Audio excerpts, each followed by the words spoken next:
Hello दोस्तों, तो आज का जो प्रश्न है ये टैट के एग्ज़ाम में आया था नवंबर 2019 में। तो प्रश्न है, सुल्ताना का स्वपन नामक कहानी का लेखक कौन है। एक बार फिर से रिपीट करी हूँ, सुल्ताना का स्वपन नामक कहानी का लेखक कौन है।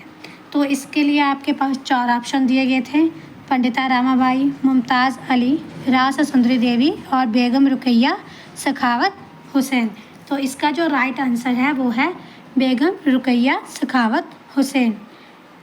और इसने जो ये किताब है वो लिखी थी 1905 में। नारीवादी काल्पनिक कहानी है ये, जिसमें कि काल्पनिक दुनिया लेडी लैंड की कल्पना की, जहां महिलाएं स्वतंत्र हैं और पुरुषों की बजाय देश के मामलों को चलाती हैं। तो ये काल्पनिक कहानी थी लेडी लैंड दुनिया की, जिसमें उसने कहा था कि उसने कल्पना की थी कि यहाँ की जो महिलाएं हैं वो क्या हैं, स्वतंत्र हैं और वो पुरुषों की बजाय देश के मामलों को चलाती हैं, यानी कि महिलाएं ही हैं जो देश के मामलों को चलाती हैं। और ये बेगम रुकैया जो थी बंगाल की एक मुसलमान नारीवादी लेखक एवं समाज सुधारक थी। अब बात करते हैं हम इसके जो अन्य ऑप्शन दिए गए थे प्रश्न में उनके बारे में।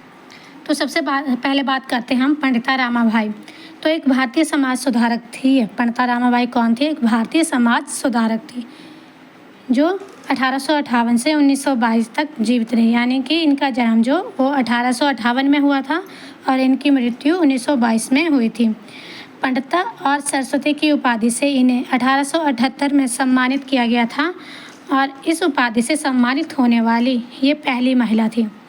1919 में केसरी हिंद पदक से भी इन्हें सम्मानित किया गया था और ये जो क्षेत्र था ये था सामुदायिक सेवा के लिए। तो सामुदायिक सेवा के क्षेत्र में इन्हें 1919 में केसरी हिंद पदक से सम्मानित किया गया था। अगर हम बात करें इनके महत्वपूर्ण कार्यों के बारे में, तो इन्होंने स्त्री धर्म नीति 1882, the cry of Indian women 1882, the high cast Indian women 1888, the people of United states America 1899। तो ये इनके महत्वपूर्ण कार्य थे जो इन्होंने किए हुए थे। अब हम बात करते हैं सेकंड अपनी मुमताज़ अली के बारे में। जो प्रश्न में सेकंड जो ऑप्शन दिया गया था वो दिया गया था मुमताज़ अली के बारे में। तो सैयद मुमताज़ अली ने महिलाओं की शिक्षा के लिए कुरान की आयतों की पुनर्व्याख्या की थी। तो इन्होंने क्या किया था, महिलाओं की शिक्षा के लिए कुरान में जो आयतों होती हैं उनकी पुनर्व्याख्या की थी और ये जो थी वो एक समाज सुधारक और नारीवादी थी। उन्होंने उर्दू में बच्चों के साहित्य की नींव रखी थी, यानी कि उर्दू भाषा के साहित्य में इन्होंने नींव। और इनकी जो पत्रिकाएं थी वो थी तहज़ीब ए निस्वां, मुशीर ए मादार, माँ का सलाहकार बोलते हैं इसे, और फूल, यानी कि बच्चों की पत्रिका है फूल, जो इनकी मुमताज़ अली की पत्रिकाएं थी।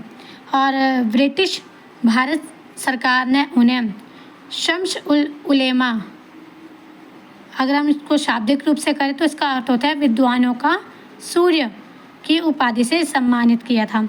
तो मुमताज़ अली को कौन सी उपाधि दी गई थी? तो वो दी गई थी शम्स उल उलेमा, यानी कि विद्वानों का सूर्य। आगे हम बात करते हैं रास सुंदरी देवी की। तो रास सुंदरी देवी जो है इन्होंने अमर जीवन माय लाइफ नाम की आत्मकथा लिखी, जो बंगाली भाषा में 1876 में प्रकाशित हुई थी। ये किसी भारतीय महिला द्वारा लिखी गई पहली आत्मकथा थी। तो अगर हम बात करें कि भारतीय महिला द्वारा लिखी गई पहली आत्मकथा कौन सी थी, तो वो थी अमर जीवन, यानी कि माय लाइफ, और वो दी गई थी रास सुंदरी देवी द्वारा। और अमर जीवन का अनुवाद मीनाक्षी चटर्जी ने किया था। आगे कुछ और भी हैं, इनके बारे में बात कर लेते हैं, जैसे कि रसीदी टिकट। तो रसीदी टिकट जो है वो अमृता प्रीतम की आत्मकथा है। लक्ष्मीबाई तिलक 1868 से 1936, ये एक मराठी लेखिका है।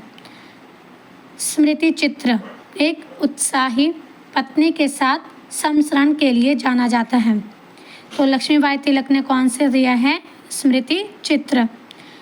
आगे है हमारा बेबी हल्दर। तो इसकी आत्मकथा जो थी वो थी आलो अंधारी।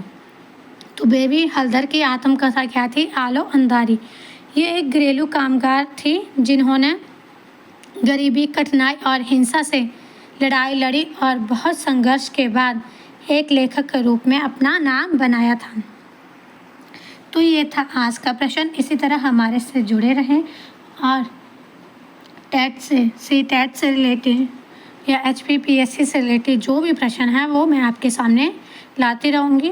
तो इस वीडियो को ज़्यादा से ज़्यादा शेयर करना, लाइक्स करना, सब्सक्राइब करना चैनल को और बेल आइकन दबाना मत भूलना। धन्यवाद। मिलते हैं नेक्स्ट वीडियो में।